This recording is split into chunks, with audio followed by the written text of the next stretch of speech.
All righty, welcome. I am Heather Pierce Campbell, the legal website warrior, serving online information entrepreneurs throughout the US and the world.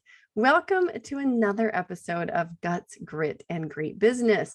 I'm super excited for this conversation. We connected some time ago, and so it's taken us a bit to get this on the books, but welcome to Christian Vinceneux.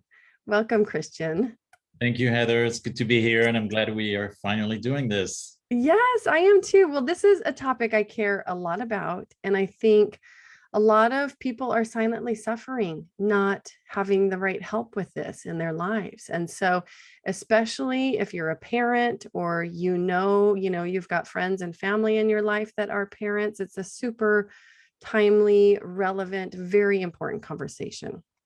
For those of you that don't know Christian Vinceneux, Christian is a parent coach. He helps anxious and exhausted neurodivergent families thrive without guilt. He offers practical solutions for problems big and small. From growing up as an anxious kid in a neurodivergent family to working as an occupational therapist for over 30 years, and now as a parent coach, Christian has developed a unique approach to help parents create practical changes for themselves and for their child.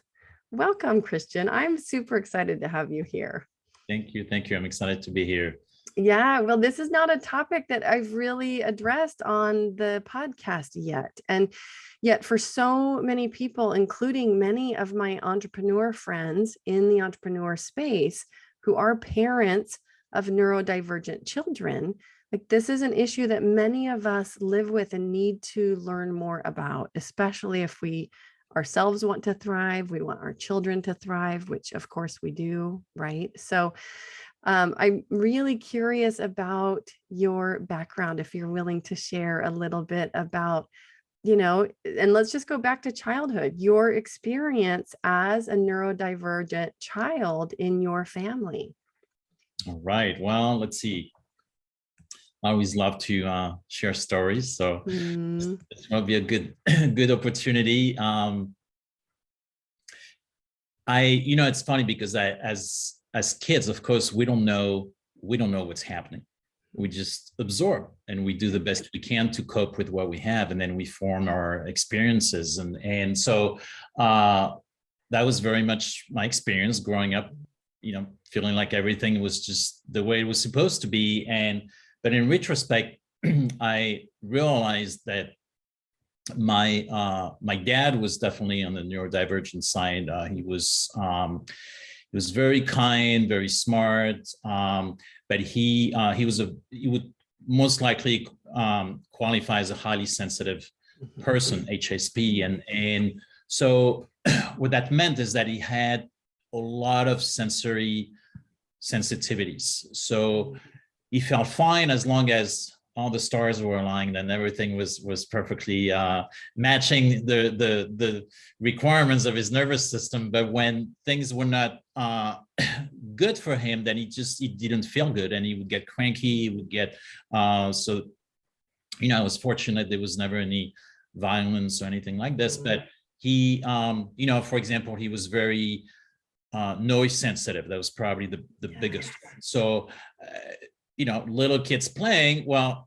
that creates some noise. So there was often a reminder to keep things down and to not make so much noise. And some of it could have been also, older generations and things were a little different. But overall, he was just noise. It's something that dysregulated him. And then he didn't like a lot of sudden changes. So anything unexpected, somebody coming to visit without being announced, it was just, what is wrong with that person? We just can't do that. And because it wasn't so much a rule, but it took a while for him to kind of like readjust and go with the flow. And so he preferred to know ahead of time, or he didn't like, it's always one that sounds funny, but he didn't like windy conditions.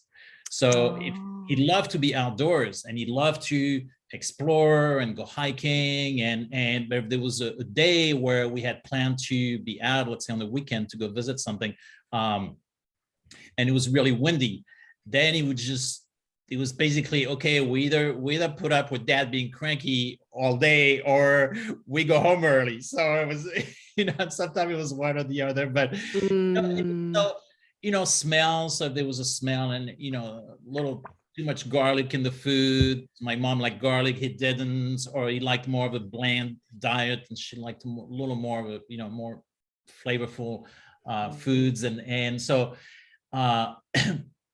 there was just a lot of those little situations that created an impact without knowing it, without realizing it, because if we went somewhere where we had to be aware of those things, or we were reminded quite often not to make too much noise, or so. And then my mom was very anxious. I suspected she was probably an empath.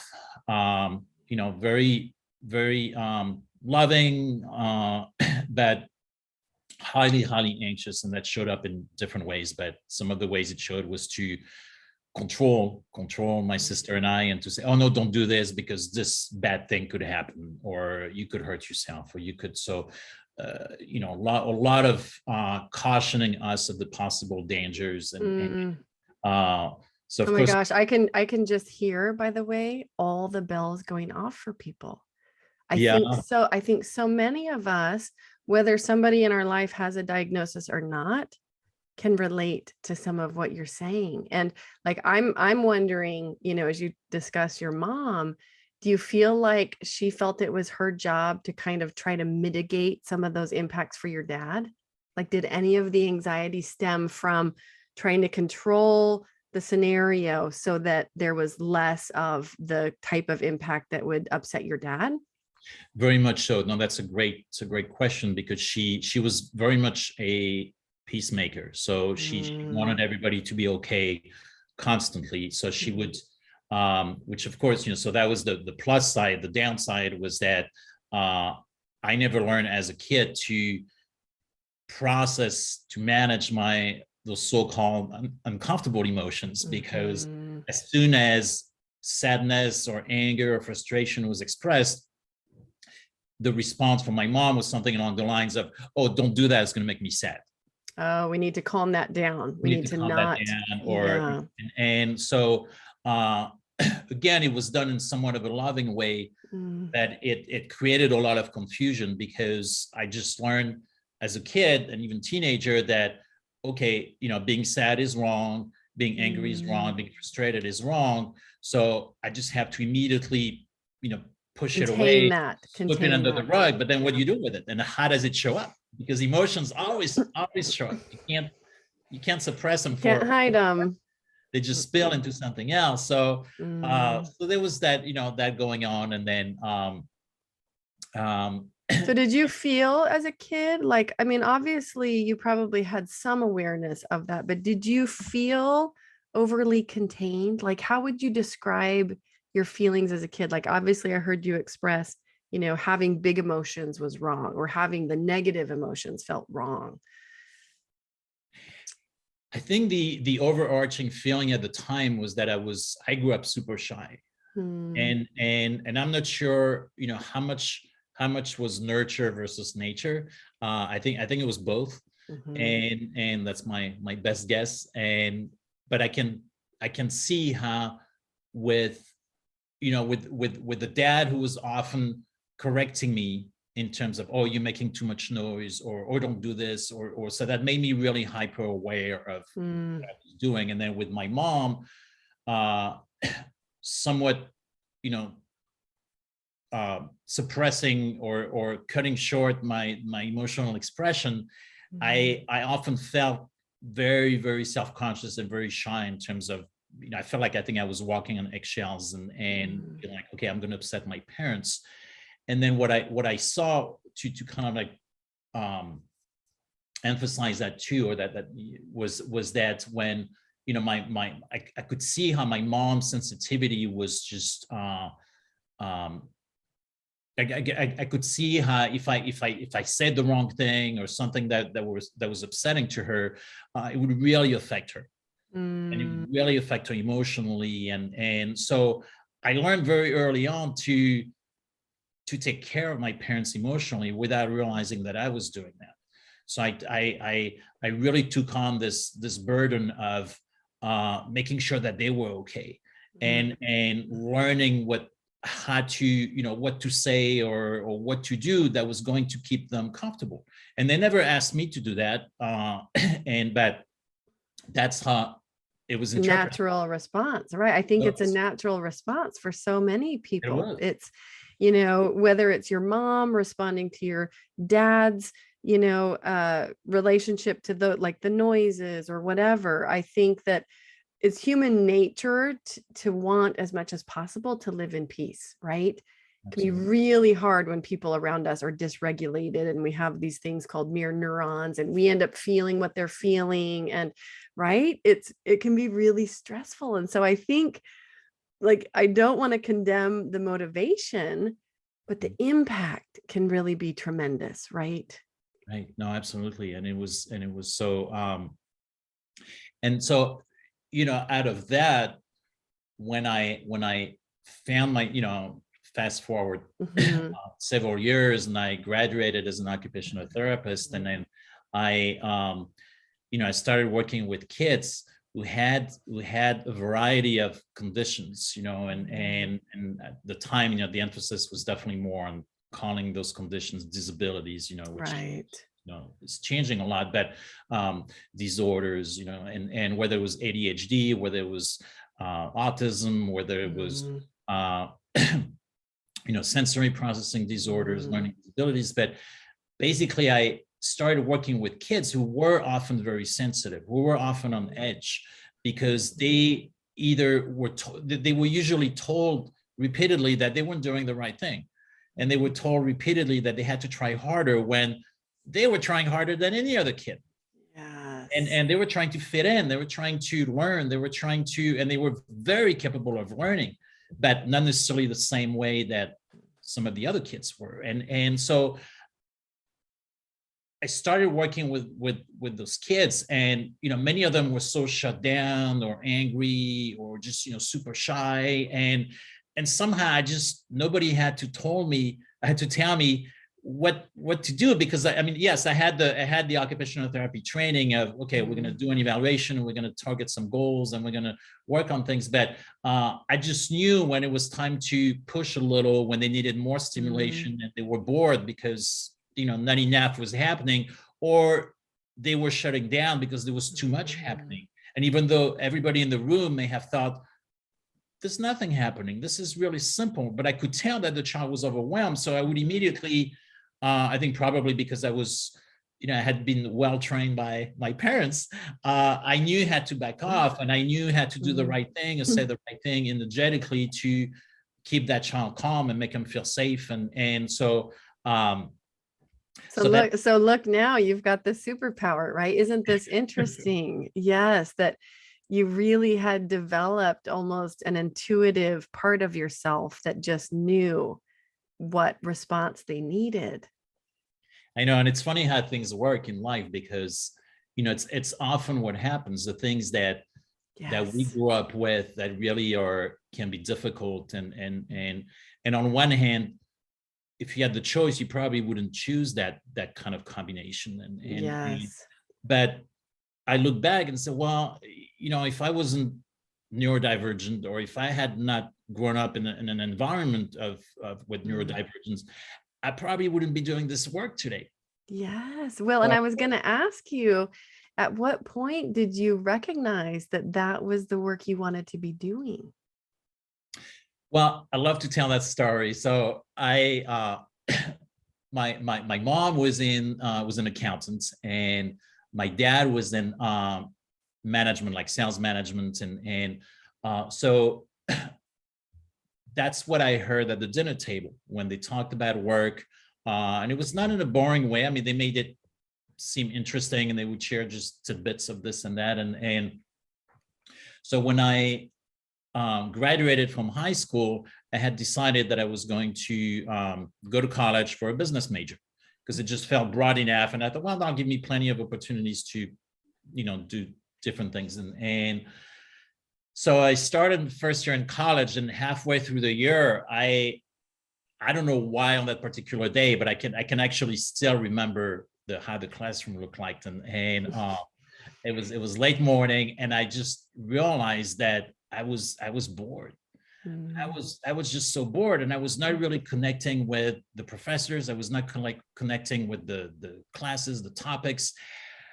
I had a couple of friends, but they weren't really great friends. Where in high school, I had, I was fine. I had a good amount of friends, and so suddenly it just hit me on that day, and I, without intentionally doing this, but I fast forwarded my life, and I thought, oh my gosh, if I keep going down this path, I'm going to turn 40, and I'm going to have a complete midlife crisis because I'll be hating my life.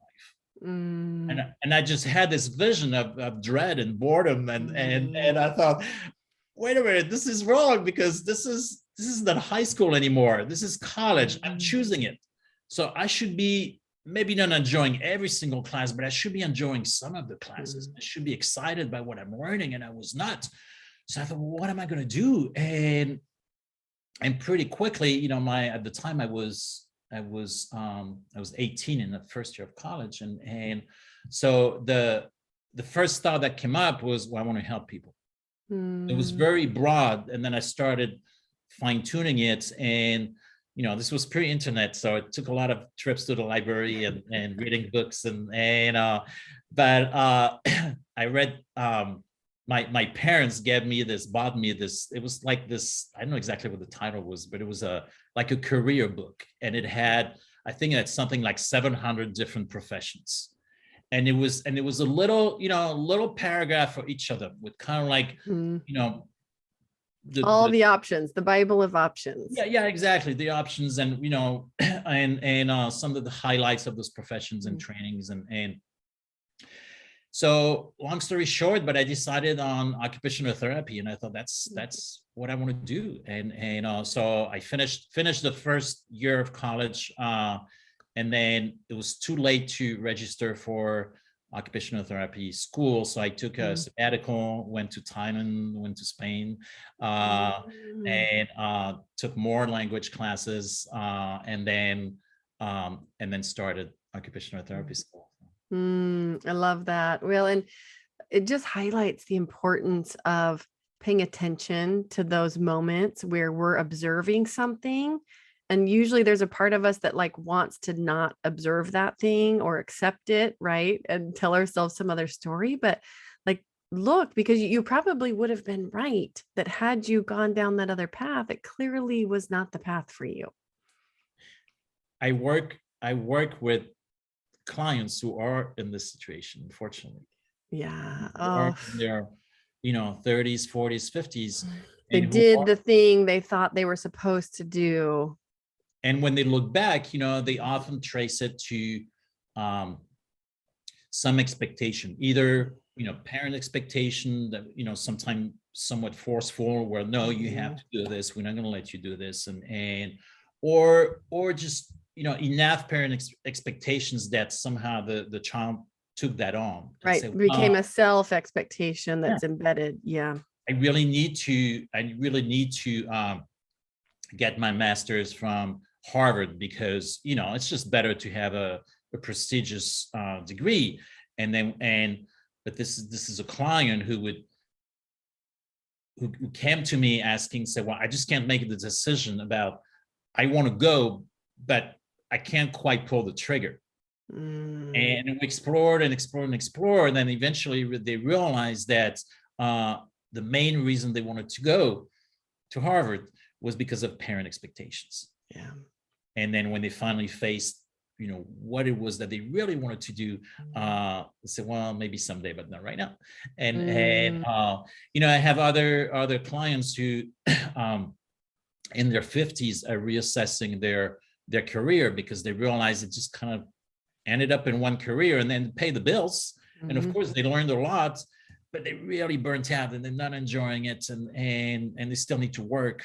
So trying to figure out how to make that transition. So I feel very grateful that piece, that parent expectation was not really strong with my parents. So obviously the whole emotional thing was created some pressure, but they were quite okay with me shifting and trying something different.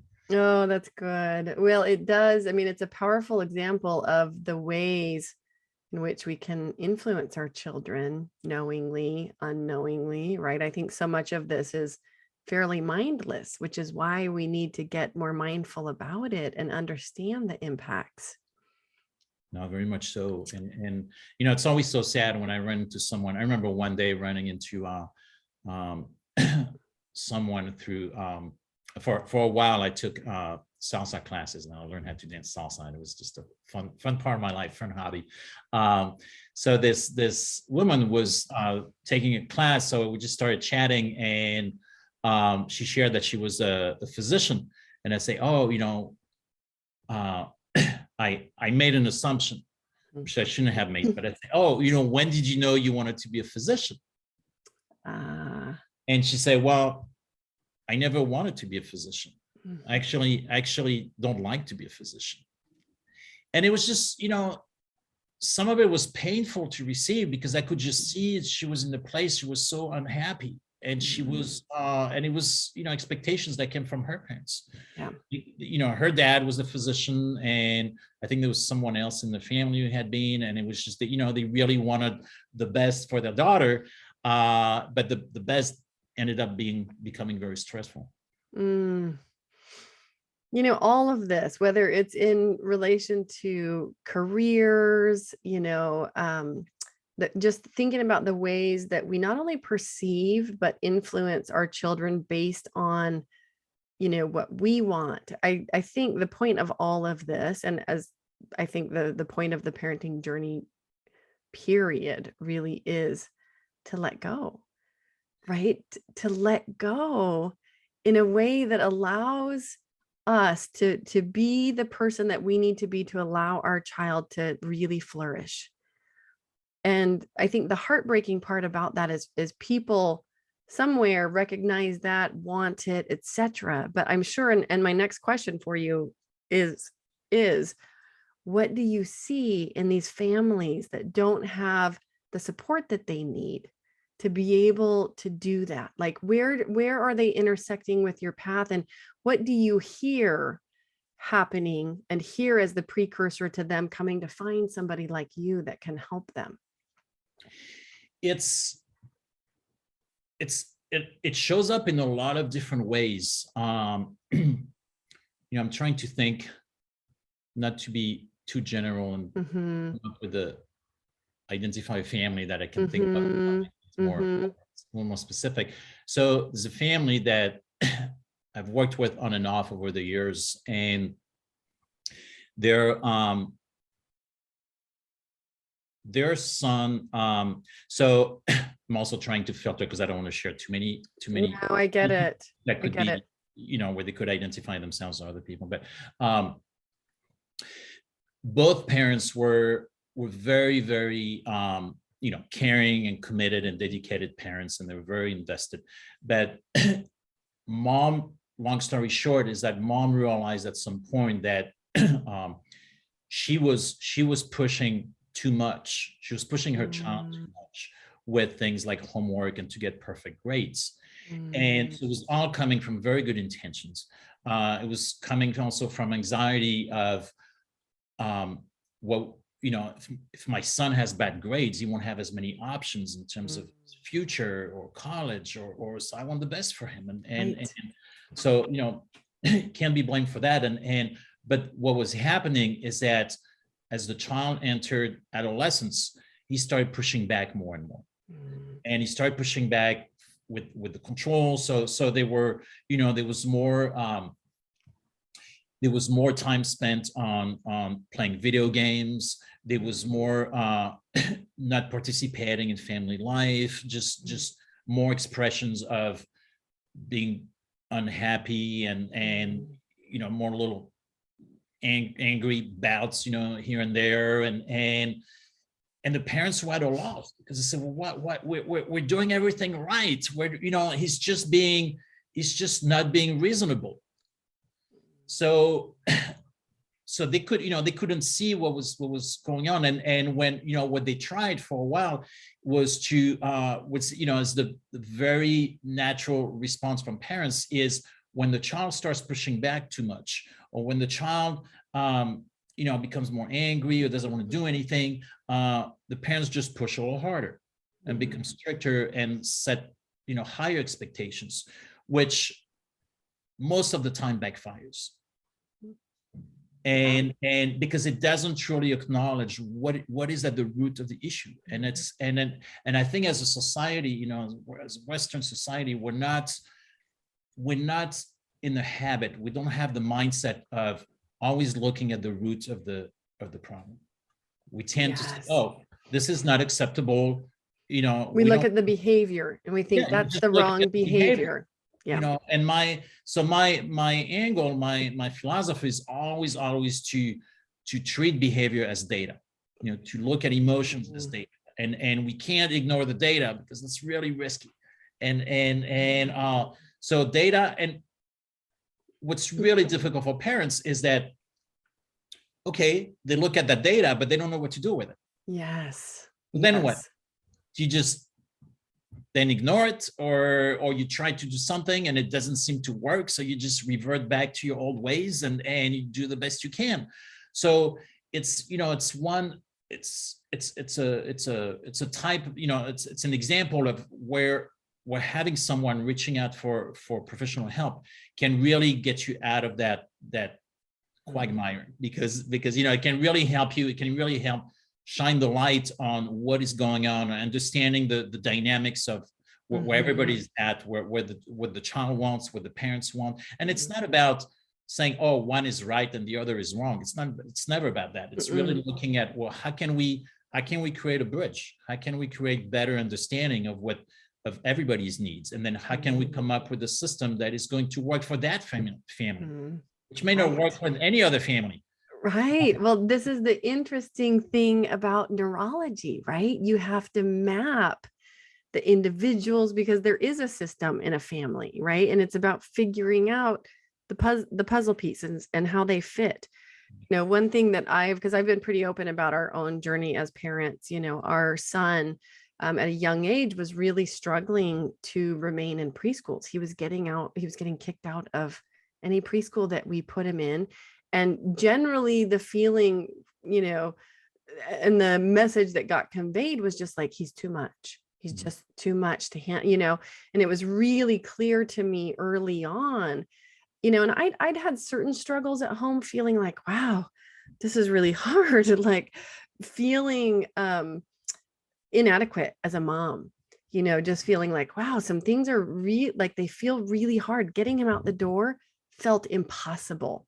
The number of times I ended up in tears just sitting at our front door, And so what I've regularly shared with other parents is like, if you're having one of those points where you're like, this just feels hard and it feels consistently hard, and I don't know the way out, and yet there's some little nagging voice that says it shouldn't really be this hard, right? I didn't know how else to describe it. And there was a point when, and I'm not a person without resources. Let's be clear that across society, and I'm also pretty persistent. I'm blessed with a really persistent personality, right? Which sometimes serves me well, sometimes is a big problem. But I was not giving up, obviously, on trying to figure out what the solution was, because him getting kicked out of, and he was a highly, highly social kid. The problem was that he was really motivated to socialize, and he kept being excluded from experiences that would allow him that socialization, right? So it was like a weird experience of kind of being forced into being a helicopter parent because there were no supports for him, right? And so by the time, and it took forever, I'm in Seattle, and I thought there's got to be supports, there's got to be ways that there are programs out there for kids that will, and it took us a year and a half, start to finish, to get a therapist that would do a full analysis, do a diagnosis, to also get an evaluation through the public school system. He was 4 years and 8 months before he got placed in a preschool that wouldn't kick him out because it was a public preschool and he had a diagnosis. But it was devastating to me that he had all those years of not experiencing it. And anyways, I'll shorten the story just a bit by saying that there was a point where I'm on the phone with a woman who I'd been referred to that was a therapist that worked with kids like my son, and she did like social therapy, like in a group. Brilliant. We were so grateful to have crossed her path, but we were just trying to have an introductory call. And as a parent with child with challenges, having a telephone call was like no small thing. It was always a big deal. There were times I had to like leave the house and lock the door to make sure I could attend a telephone call. And on this particular day, because I was so concerned about being able to have this phone call, I actually went to a playground because I thought he'll be outside, he can run around, like this won't be a problem. I'm like 1 minute into the call with this woman, and I look over and he and a kid are fighting, like rolling around on the ground, punching each other. And I lost it. I broke down in tears because I couldn't even have the conversation, and I just had to tell her, right? And so I'm just highlighting just that little vignette, if you will, because one, I'm going to get emotional. I really want parents to know that if you're at that point where everything's feeling so hard, like you have to get support. You have to reach out, because if we hadn't, the delays, he ended up getting so much support that we finally got built in, but it took a while to get it. That's the trouble with the system, right? So, I just so appreciate and value the work that you do and other people like you that help our little people and help us as parents figure out how to navigate this. But I want other parents to know and to hear those vignettes, and for us to all talk more openly about those struggles so that people can start to see themselves in those struggles and also see that there is support available. Well, thank you. Thank you for sharing. Yeah. And I know many parents can relate to that, and it's it's and I think often that's the tragedy, is that kids are not, kids are a little different for whatever neurodivergent issues, whether or not they have a diagnosis. It's really hard for them to get the right support. They tend to be told, no, you're too much, you're not enough, this is the wrong way of doing it. This is, and then for parents, there's this sense of, there can be so many feelings. There's a sense of guilt. There's a sense that you're failing. There's a sense that, you must not be doing the right thing, obviously, because we're all struggling. We're all struggling. Yeah. And then any parenting is, everybody knows that parenting is difficult, but when you add a neurodivergent challenge on top of that, it just, exponentially make things a lot more difficult. And unfortunately, it's not a popular view, but schools often don't help. No, they don't. And they make it worse. They make it worse. My son, by the time he was placed in a preschool that couldn't kick him out, he already had internalized, I'm the bad kid.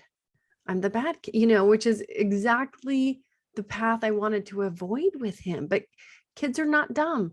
Neurodivergent kids are very sensitive and very aware, right? And so that part was so painful to see that early on, he had already internalized that. I'm the bad kid. I'm the one with problems. I'm the one that people have to keep eyeballs on, He just wanted the experience of just being a kid, just running around like anybody else on the playground. But it's our school systems, you're right, often don't help. And, even people that are trying their best, like, so for example, in one of his early preschools, we had and it was a co-op. So you actually, as a parent, kind of participated. I think it was like 1 day a week. You had to show up and do an activity or support the school in some way. And with our son, we had to attend 3 days a week, and he only went 3 days a week. We had to be there with him full time. Like, again, this whole thing of like being forced into being the helicopter parent, even when you don't want to. I had PTSD from having to attend preschool full time with him and just worry about like, what's going to go wrong? What if he hit somebody? Because that was something that he was doing when he was frustrated. You know what I mean? Like just worrying so much about the impact of other people, other parents, the teacher, and really feeling that all the weight was on my shoulders to fix it, to help him, to be responsible for anything that could go wrong. Right. It was a lot. It was a lot. No, this is what you're describing is exactly what made me want to transition from working as an occupational therapist to becoming a parent coach, because I was doing great for all these years working with kids, and the kids were getting better. But what I realized at some point is that no one was checking on the parents to see how their child's therapy program was working for the whole family. Yes. And I remember talking to, because often children I worked with at the time had multiple providers. They may have had a speech therapist, or they may have had a tutor, or they may have so I would talk to the other providers about it, and they would just kind of like look at me like I had three heads and say, well, but the child has problems, not the parents. And I mean, like, no, you don't get it. I was like, don't you see? No. Don't you talk with the child's parents? And I would have, I think, because of, being an empath, highly sensitive person myself, and when I started including the parents in the sessions, and then I would have at times just consultations just for the parents, and we would have the child play in the background, but just so that there was that space to really talk with the parents. It was really common that the parents would break down in my office, and I thought, okay, and break down out of pure exhaustion or frustration with the system and not being able to get the right help in the school or whatnot. And I thought, this is, there's this concept that, okay, if you're going to help the child be better, they'll self-regulate better, they'll manage their behavior better. Yes, all of that works, it's all good, but this child is still going to be a little more challenging to raise than a neurotypical child, and no one was supporting the parents. So little by little, that's what kind of like pushed me to transition. And I thought, I found that I had learned so much over the years, but that there was some of that knowledge that was not being put to use. Yes, no, I could use it to specifically focus on the parents and give them tools, give them strategies, so that, because often what we see is that, or what I see is let's say that we have a child who's too much, too loud, moves too much. We keep telling them all the things that they should not do. Yeah. You need to sit more. You need to, but we're not really looking at the root of the issue. We're not looking at what's going to really help them understand themselves. Well, the little kid, they still have time to understand themselves. No, I've worked on that with 3-year-olds. Yes. At their level, you can give them information that, when they're moving a lot, let's say they're bouncing around and they're starting to, create some problems. Maybe, they could break things, or they could hit other kids, or, accidentally. The logical response is, you need to sit down. You need to slow down. You need to stop. Just stop. Yeah. That's assuming that the child knows how to do that. Yeah. That's assuming that the child's brain has the ability to say, oh, okay, let's turn the volume down. Let's calm myself down. But that doesn't work with the law of neurodivergent kid. I mean, it hardly works with neurotypical kids, but, and so, my approach is always to look at, okay, well, first we're going to, there are lots of things like it's only just not one strategy, but one thing to start giving feedback to the child in a non-judgmental way and saying things like, I can see you're moving a lot. It looks like your body needs to move right now. Well, is that something that they need? Is that an important piece of information? Yes, because their body needs to move a lot. Yes. And it's probably not going to change for years. Right. It may be there for their whole life. So do we want them to develop as each time they feel like they need to move, to feel guilty about it, to feel ashamed, to think, oh, I don't know what's wrong with me. I always want to, but I can't.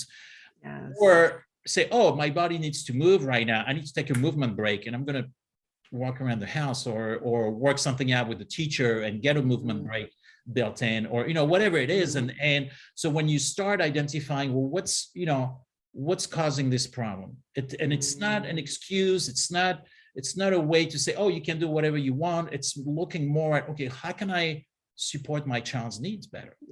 If they need to move more, let's give them movement opportunity. Let's give them choices. Say, hey, I've noticed that when you come home from school, your body wants to move a lot, and it's hard to settle down.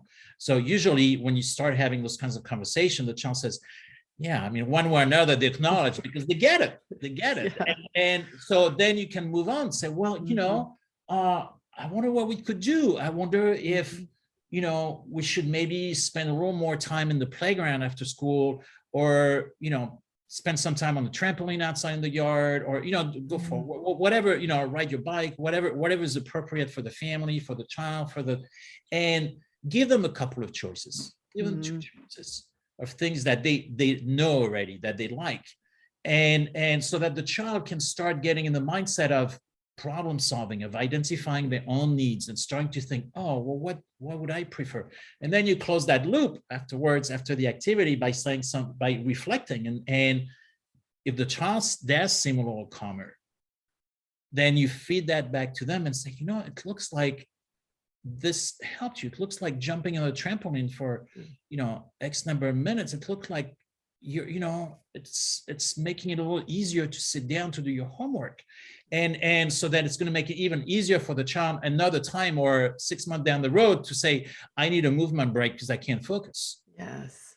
And it won't be an excuse. It won't be a way to get it. I mean, it could be, but so that's always my approach of looking at, helping the parents to really identify what's the need there that we're not addressing, and how can we better address it.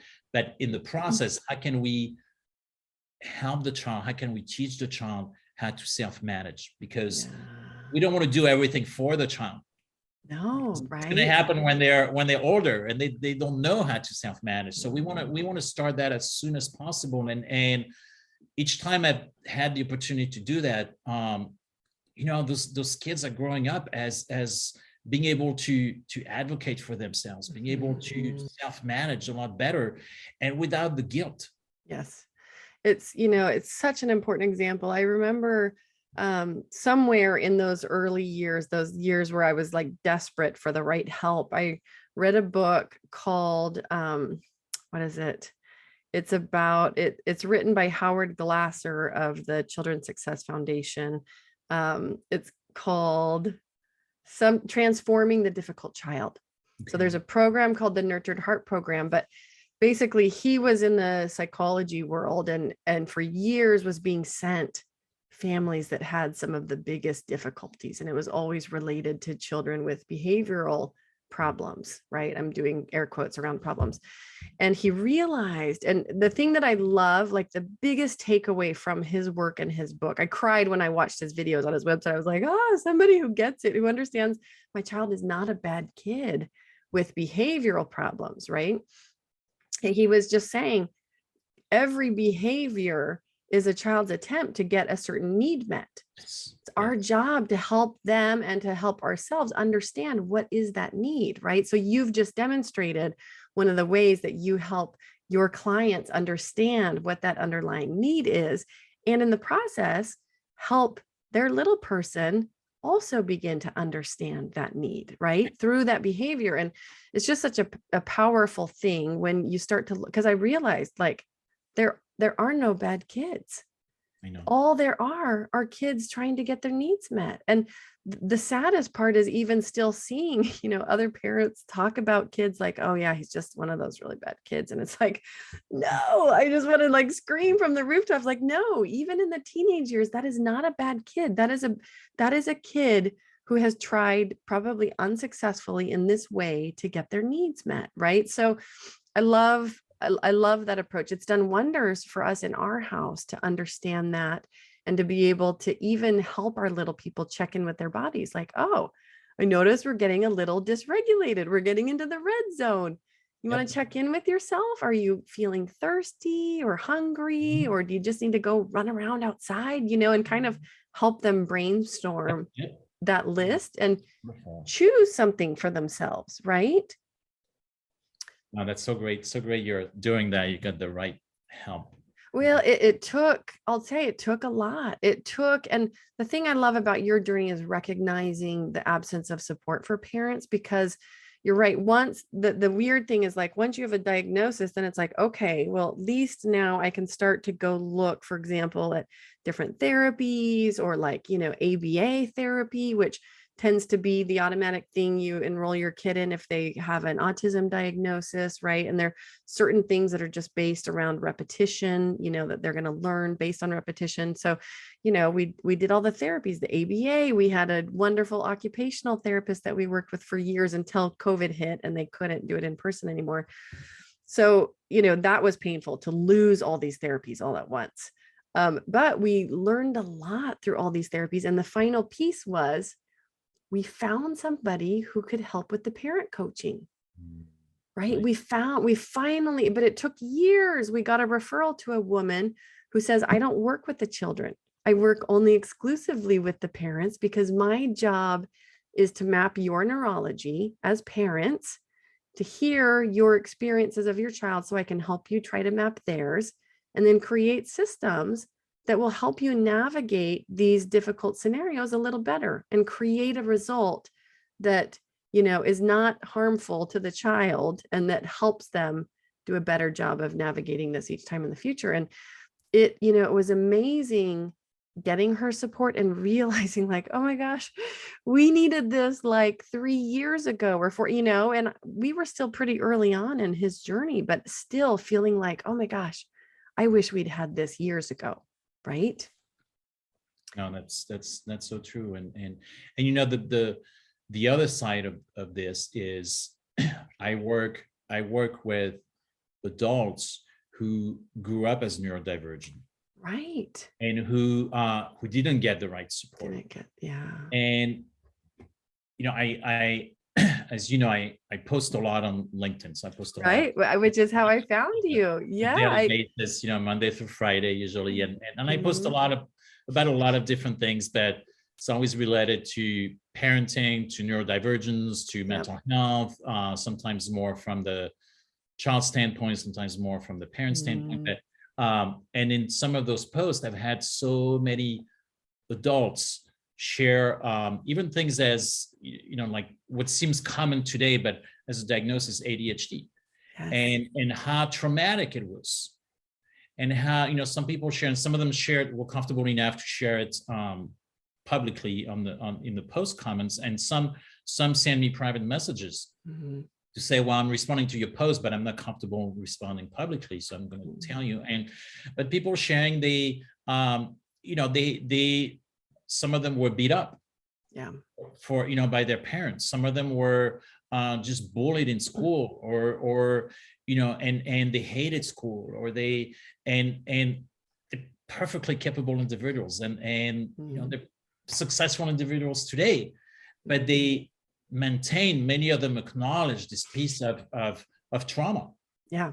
And I'm not saying that. And repetitive trauma, right? Because the consistent messaging, right? And the way that I relate to this, it's different, because although some days I feel like I have ADHD, I've never gotten a diagnosis. I don't think I actually do. I think it's the product of parenting and COVID and all of it coalescing. But like every day, my brain feels like scrambled eggs at the end of a day. You know what I mean? I had that experience often in COVID. But growing up, there was in my family a lot of body shaming. It wasn't like I was ever beat up or anything treacherous happened, but the consistency of that message, right? Just like, I have to correlate that, because I know how it's impacted me and how it continues to impact me as an adult. And I can only imagine that a child who the repetitive messaging is, you're too much, or you can't sit still, or you can't measure up, or you get better, like, there's no way that that's not going to have a long-term impact. No, it's always going to have a long-term impact. And it's so, on one hand, it's the human resilience is beautiful, because Yes. you see the kids who grew up with those conditions, and they're still able to be successful, and they still manage to find their way and to find their way to go yes. through their lives. But when people are in a space, a time in their life where they're willing, they're comfortable, they feel safe enough to start reflecting on how much it's affecting them.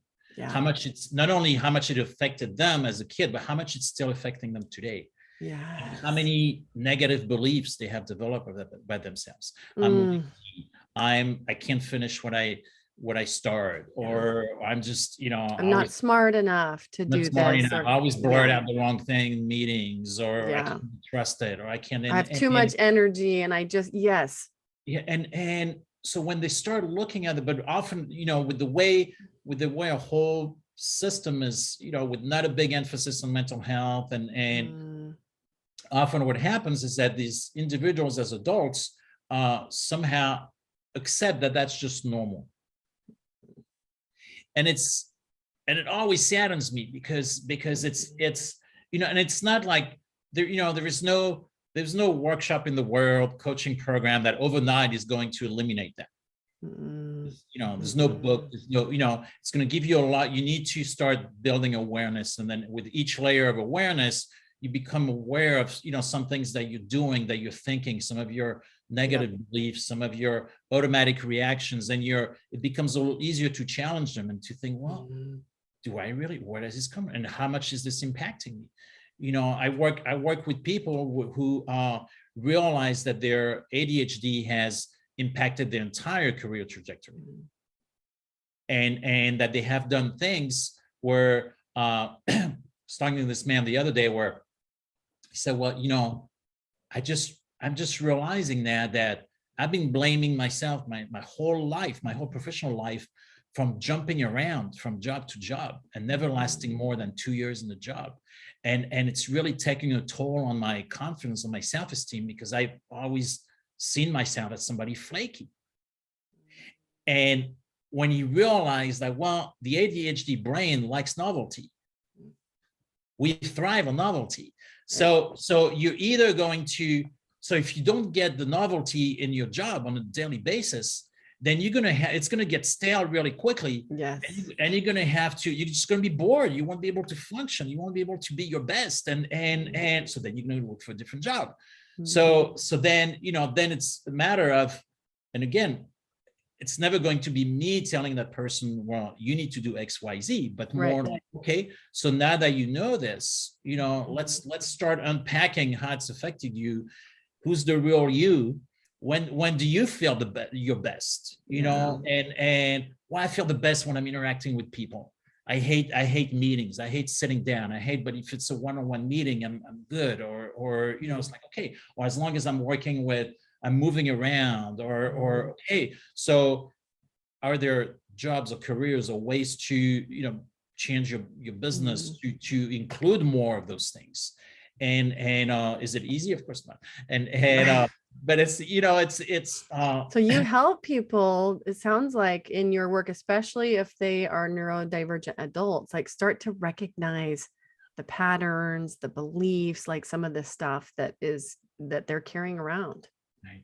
No, and it's always exciting to me when that happens, when someone is basically just ready for a shift, but they haven't somehow found the opportunity, found the right book or path for doing that.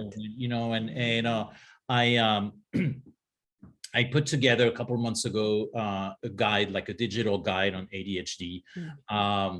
Is it a curse or superpower? And it's been really interesting, because I've just given it on some of my connections on LinkedIn, and I've had actually quite a bit of people who really came to terms with having ADHD. And my goal, I don't diagnose, so this is not a diagnosis tool or anything, but people who said, well, I kind of knew that I had ADHD, but I was fighting it so much because of the stigma. Yeah. And then the guide helped them to look at it from a different perspective and look at it, well, yeah, they're all the challenges, that's the curse, but what are the superpowers, and I work with entrepreneurs or solopreneurs who have ADHD, and one example is, ADHD, people with ADHD are often criticized for being impulsive, too impulsive. Okay. Well, what if you shift your lens and you look at entrepreneurship from the through the lens of, well, entrepreneurship requires a lot of flexibility, it requires a lot of risk taking, it requires a lot of winging it when you're not sure if you're going to be able to do it. Rapid decision making, right? Decision making, quick. Okay. Well, entrepreneurship attracts a lot of people with the ADHD because the impulsivity, which can be seen as a weakness, turns into the strength. Where if you had maybe someone who's not as impulsive, they would probably look at those situations and say, "Oh, I don't know if I want to go. This way too much risk. I have no idea if it's going to work. I don't really have all the skills. I don't really, with someone, obviously it's a generalization, but someone with ADHD may say, well, I like this enough. It sounds something exciting about it. Let's just do it. So is it going to work every time? No, but it's one example of looking at your strength and what your neurodivergence gives you, and also. Yeah. No, I think it's really important. I mean, you mentioned of course there are challenges, and the reality, because the other question I have is how many parents, how many adults out there are resistant to getting support or getting a diagnosis because they're just afraid of what that means, right? And I suspect that there's quite a few, because even in my conversations with people, I've talked to parents who are resistant to even going down the path and opening the door because they're afraid of what that will mean for their kid. And what it meant for us is that we could finally call on and get access to support that we needed. And what I realized is look, the challenges are going to be there, whether or not we choose to look at it in depth, right? They're going to be there. I wanted to just know and understand better. Again, it's about creating the map to your child, right? And the other thing I've learned is a diagnosis is not a one size fits all. There are plenty of things that are highly unique about my child that do not match some of what you read when you get a description. And so the other thing I've learned is experts really help with the signposts and kind of the bigger understanding. And you still have to use your firsthand experience as a parent or as an individual, knowing yourself, to provide even more clarity about how that applies to you or what it means, or you know what I mean? It really is a puzzle, and it's not just a single, uniform path or uniform meaning at all. That's well said. That's well said. And it's when it comes to neurodivergence, I always say that there is no absolute, or that the only absolute is that there is no absolute, because every person with the same diagnosis is going to be vastly different from the other one. Right. I have ADHD, and I know lots of people with ADHD, and there are things that are a challenge for me that are not a challenge for someone else, and vice versa. And so it's being able to, I think, going back to what you were saying a minute ago, but there are a lot of parents who are concerned about getting a diagnosis and feeling like, oh it's gonna be a stigma, it's gonna put my child in a box, but the way I see it is that it makes it easier to access information, and in some cases it makes it easier to access services. In some situations, having a certain diagnosis will allow you to get funding from insurance companies, or will allow your child to have an IEP, maybe a little more easily than otherwise. So to me, the diagnosis has always been, assuming it's a correct diagnosis, which is a whole other. Man, I bet that's a whole separate conversation. But it's when you get the right diagnosis, it kind of points you to the right direction. So as opposed to having to explore the entire world to find the right information, it's okay, go down that aisle, and there's a lot of information there for you. So it makes it a little bit easier to. Yeah. Oh, Totally. Well, and I can imagine because I've seen your content, and for anybody that's listening that has curiosity around this topic, whether you've got somebody in your household, like I suspect, like your description of your father, right? I'm married to somebody with a lot of sensitivity to noise, and like he's out and about. This is not a surprise, and it's not like a secret. In his workplace, he's bothered if somebody's doing a repetitive, like he just notices it wherever he goes. And it means that at home, you're right, children's outburst or a loud noise, somebody popping a balloon, right? Those events tend to not go very well because of his nervous system, right?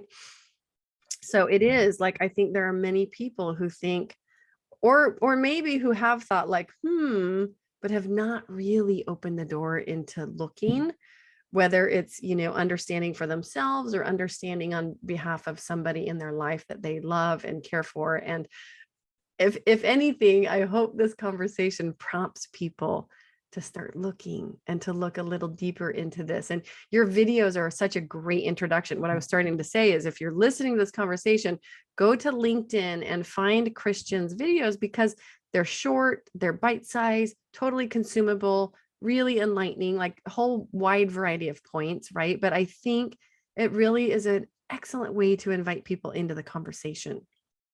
Thank you. Thank you for this. Yeah.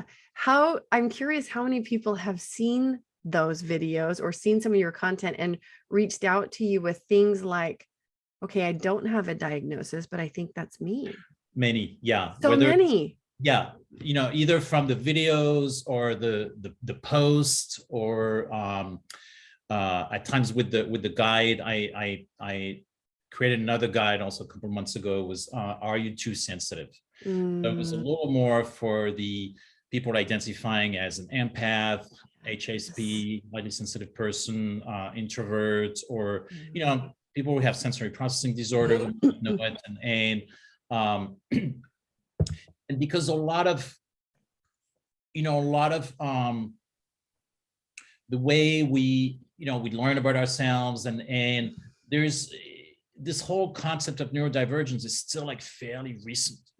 It's not really mainstream. I mean, ADHD has become a little more mainstream, but it's more, there's still a lot of stereotypes that we hold about ADHD, so I remember when I started talking on LinkedIn about the strengths of ADHD, that was just a whole explosion of comments, because people were like, oh my God, I never thought about it this way. Or people thinking about it for their child, and really saying, okay, I'm going to show this to my child because they're a teenager with ADHD and they're already beating themselves up for not being good enough, or not being, and looking at all their strengths, where parents say, yeah, I see those strengths in my child too. So I think it's really, really important to have these conversations, and when it comes to like going back to the sensitive part, or a lot of what happens with neurodivergence is that although there's dozens of different conditions, but I would say one thing that tends to be a common denominator is that neurodivergent people tend to get a little more exhausted, tend to get to burn out a little faster if they don't understand how to support their needs. Right. So it's not an inevitable sentence, but it's so if you're more sensitive, so I often joke that my ADHD always wants to get involved in a new project, and the highly sensitive person in me says, well, let's just slow down for a minute, and then the anxious me saying, yeah, but what if it goes wrong, so there are all those forces. But I'm at a point now where I've done so much personal work that I can recognize when my energy dips, and I can recognize that, okay, this is not time to have, to get together with friends because I just need some quiet time, or the opposite. Okay, I'm getting cabin fever. I've been in the house for too long. I work from home, and I need some social stimulation. I need some social interaction, but paying attention to our energy is not something that we grow up with. It's not a theme that's emphasized in school. It's not and so when you first start talking to people on that level, well, how's it affect your energy?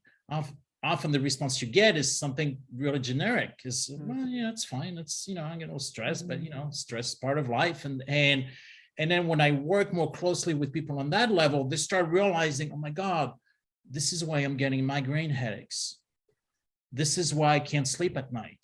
This is why I'm so irritated when I talk with my spouse or with my kids that I snap. And it's not about what they're doing. It's about my own dysregulation. Yes. So if I'm dysregulated, well, first, understanding the concept of dysregulation, recognizing it in you, and then the next step is, okay, well, how does it show up? How does it manifest? But without shaming yourself, without, it's not your fault that you're getting stressed. Right. So it's not your fault that there's too much noise that is giving you a headache. That's not your fault. So you can't always do something about it. But, I'm very fortunate because I'm at a point in my life where I decided to take certain steps in terms of career, and I'm working from home and I'm working virtually. So it's giving me a lot more flexibility, and not everybody has that option, but I work with clients who don't have that option, but who still, once they have the understanding, then they're going to take some steps. Yeah. And when they come home, they're going to take certain steps, and they're going to parent a little differently, or they're going to set some activities to make sure that they can have a little bit of time. Yes. Do an activity that's going to be really successful for their child, so that there is no chaos. So they're not going to invite 3 kids for a play date when they're already feeling dysregulated themselves. Right. Yeah. Well, it's even just the recognition of it and sensing like, oh, this is occurring because of dysregulation, I think is so important, because I think even as adults, it can take a really long time to start to recognize that and recognize it for what it is, right? We've had lots of talks around this household about dysregulation. And the thing that is interesting that came out of COVID is like all 4 of us in the house, my husband and I and 2 children. And I think for a lot of people, COVID was one long experience of feeling like you're living on top of people. If you've got, suddenly kids are not in school and we're mostly working from home and all of that. But my kids have learned, and this is the silver lining, that if they need space to themselves, they can say, I just need time to myself. And I've seen both my kids do it, right? And Henley, COVID hit when she was 2, but it was really like around age 3 that she would start to go take herself to her room or go do and play independently with Legos for hours sometimes, because that's what she needed. And that's actually been a real joy to recognize. And like sometimes Aiden will go into our room, which is the master bedroom, and close the door, and he'll just want to watch a cartoon or something, but he's like, I just need some alone time. And I'm so glad that he can ask for that and let us know what's going on. That's wonderful. But whatever you did or what your husband did, but it's this wouldn't have happened on its own. Right. You have to create space for this. You have to empower the child to, somehow, one way or another, the message has to be that, or sometimes we feel bad, and what can help is to be, alone and to have some quiet time. If there's a tinge of punishment, you're too loud, you need to go to your room, that's not going to work as well. Yeah. Because it's going to be, punishment attached to it, and it's going to be seen as, oh, being alone is a punishment. Right. It's a bad thing rather than a choice that I get to make if I need it. Exactly. Yeah. So like that, you empower them to, recognize when they needed this and created, options for them to do that. Is wonderful. Well, it's good. And it's, all we can do is the best that we can do. Right. And at any given time that might be different. But like, I look at my childhood, one of 6 kids, like we were all up in everybody's business all the time. They're, like, I don't know that I ever had my own bedroom, and that's not the important part, but like having a space or a way for a kid or an adult to like have some alone time, I think is really, really super, super important in the context of this conversation, neurodivergence, dysregulation, right? And being able to recognize those times, because the alternative is that like everything feels harder if we don't have the space to recognize those needs and do something about it. Absolutely. Yeah. Well, Christian, I feel like I could talk to you all day. You've been very generous in staying over time with me. I just really care about this topic and the conversation. I'm so grateful that you've been willing to have it with me. I'm so glad for the opportunity to talk about this and chat with you. It's been great. Yeah, well, I just want people to know that you're an amazing resource out there, and especially for folks that have for some time thought like we need extra help. We don't know what it is, you know? Um, for folks that like to connect with you or check out your work, where do you like to send them? Where there are mostly two places. So if people are on LinkedIn, I'm there quite a bit. I joke that it's my office. So that's always a good place. It's listed under my name, Christian Vinceneux. And otherwise through my website, that's a good place. So it's lifeguidecoaching.org. And they can email me through my website. They can request a chat, like a free chat through the website. They can schedule it through the website. Nice. How generous. There's some information there that they can you can check out and then get in contact with me. And I'm always happy to chat with people and figure out if we can work together, and if I can help. If I can't, I'm always happy to try to refer out and make some recommendations in terms of this other supports. Yeah, this is probably not the best option right now. Or No, I love that. Well, I appreciate you. I appreciate knowing that you are a resource in the marketplace, particularly for people who are desperate for this type of support. If you're listening, be sure to pop over and check out Christian's work, his website. I'll also put your link to your profile on LinkedIn. I'm such a fan of LinkedIn. It's where we connected. So you can go to the show notes, which can be found at legalwebsitewarrior.com/podcast. Christian, any final thoughts that you would like to leave with our listeners today? I think my final thought is to really not ignore what is difficult, whether it's with your child or whether it's with yourself. And if something keeps coming up, a pattern keeps coming up, and you keep finding yourself exhausted, we're really quick at stating that, well, that's just the way life is. It's stressful these days, and some of it is always true, but we have options, and the more we accept those signs, again, behavior is data, emotions are data, and so pay attention to those signs. If you're finding yourself always exhausted with certain things or around certain people, start looking at that, as opposed to right away saying, oh, well, this is just what it is. How it is. Yeah. Look at it, because there's most likely something to learn from it. And it doesn't mean that you have to make a decision right away. But there's most likely something to learn from it that's going to help you get one step closer to who you really are, and not be as stressed, and have improve your quality of life. That is just such an important, like, what it reminds me of, like this increased toleration that we have of like stress levels or anxiety or whatever it is, however it's presenting.